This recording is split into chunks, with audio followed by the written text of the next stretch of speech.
at ma-justify nyo daw or you're setting the stage for a walkout. Is this true? I don't think naman na magandang preemption to or magandang basis para sa walkout, di ba? Kung sinasabi namin makikialam, ito nga yung gusto namin kasi ipagpatuloy yung proseso sa loob ng impeachment court. Kaya nakikihikayat sila na wag ituloy ang pangingialam para matuloy-tuloy natin itong prosesong ito dahil yun yung gusto nung gawin dito ng defense team ay ipagpatuloy yung proseso ng impeachment at ituloy ang paglilitis sa loob ng impeachment court. Kaya hindi rin ito magandang basihan din syempre para sa walkout at wala ring relasyon ng dalawa. Kaya palagay ko ay wala namang basihan ito. Na-mention kaninang umaga ni Senator Drilon na parang this can be akin to what Judge Mupas of Pasay did to the lawyers of Ben Abalos na he held in contempt because of accusations.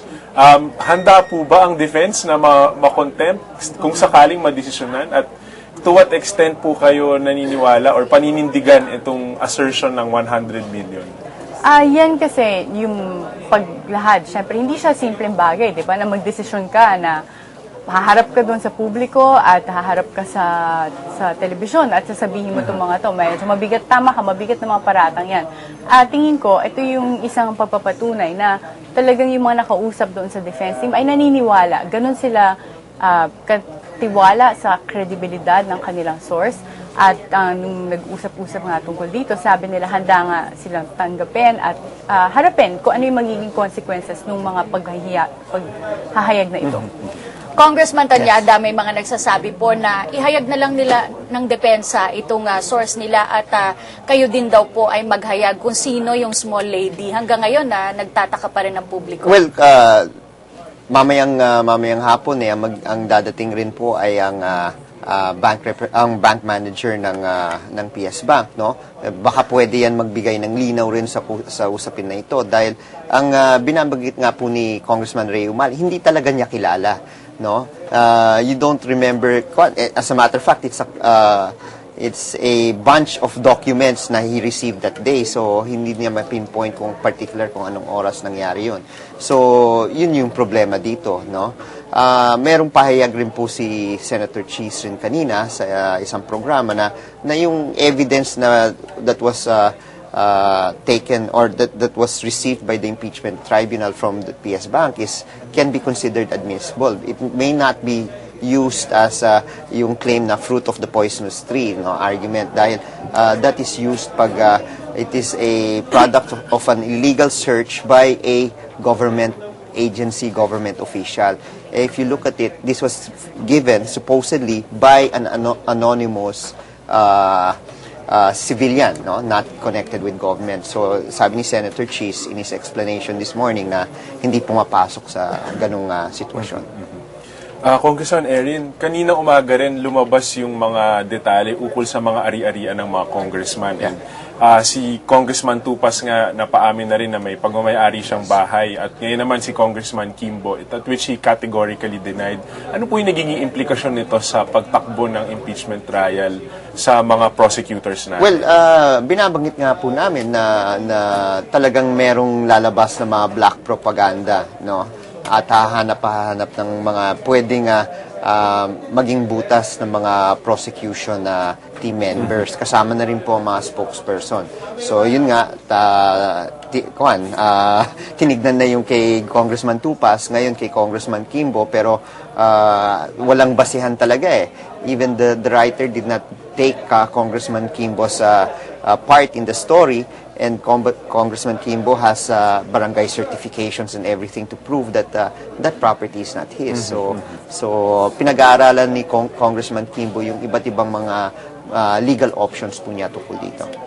Attorney Jimeno, sigurado po mamaya sa pagbubukas ng isang araw na naman ng paglilitis ay mapag-uusapan itong inihayag nyo kahapon. Meron pa po ba kaming aabangan na panibago na namang pasabog ang depensa? Paligay ko naman wala. Doon na lang yun at siguro nakakailang linggo na rin tayong trial. Nakikita nyo naman ang defense ay ang normal ay tahimik lang talaga. Siguro nagkaroon talaga ngayon ng pagkakataon na ang kanilang naging desisyon ay kailangan talaga na ipahiwatig sa taong bayan yung natanggap nilang impormasyon ngayon. Dati pa kasi alam ko nakakarinig na sila na merong pakikialamang Malacanang pero hindi na nila ito pinapansin.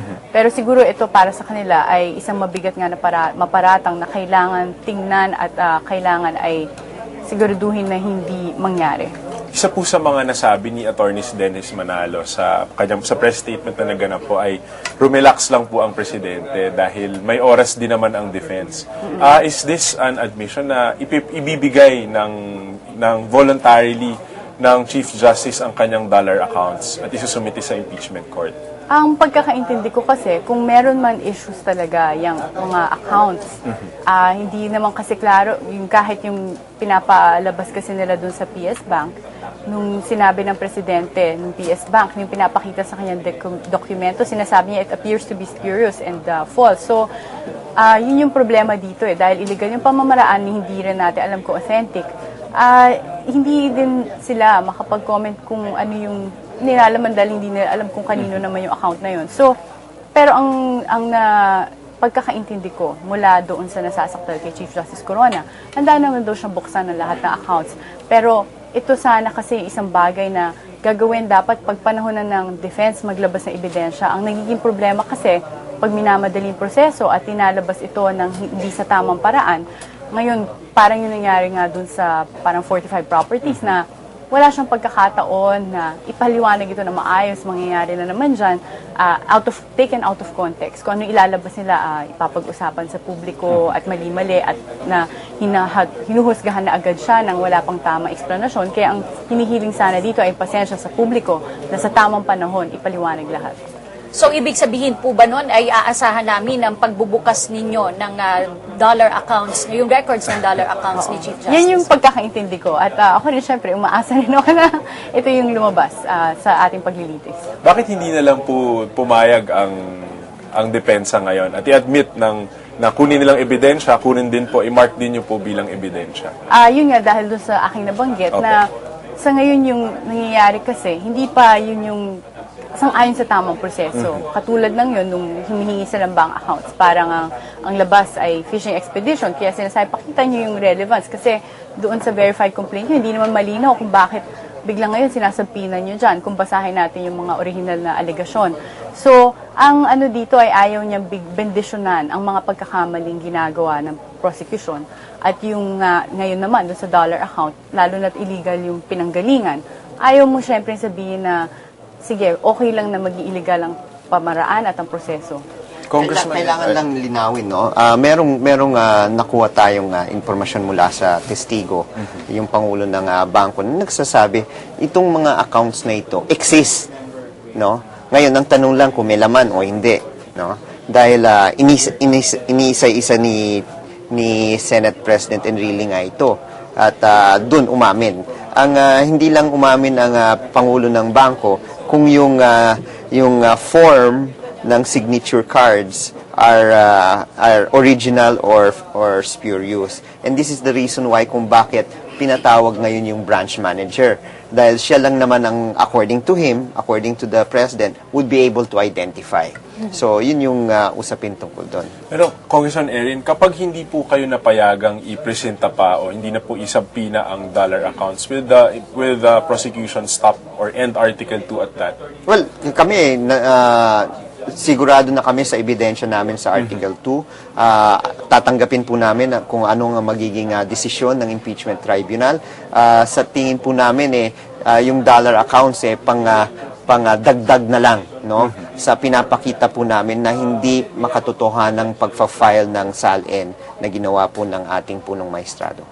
Kung sakasakali pong hindi mailabas nga itong mga records ng dollar accounts ngayong araw, magpapatuloy pa po itong paglilitis tungkol dito rin naman sa Article 3. Ano Yes. po ang inaasahan natin? Well, we subpoenaed for today representatives of Philippine Airlines.